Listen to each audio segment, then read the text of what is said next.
গাড়ি যাবে গরম হয়ে মোবিল বেশি খাবে, বিরতিহীন ভাবে গাড়ি চালাইলে পারে ইঞ্জিন যাবে গরম হয়ে তেল বেশি খাবে। ড্রাইভার পড়বে ক্লান্ত হয়ে, ড্রাইভার পড়বে ক্লান্ত হয়ে ঝুরো ভেঙে পড়ে যাবে খাদে। বিরতিহীন ভাবে গাড়ি চালাইলে পরে গাড়ি যাবে গরম হয়ে মোবিল বেশি খাবে, বিরতিহীন ভাবে গাড়ি চালাইলে পরে ইঞ্জিন যাবে গরম হয়ে তেল বেশি খাবে।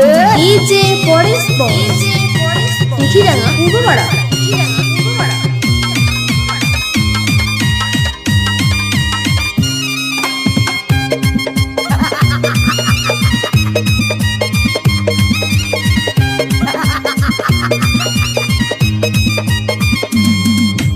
ধীরে ধীরে চালাও গাড়ি মাথা ঠান্ডা করে, 80 বেশি তুললে গতি পড়বে গিয়ে খাদে।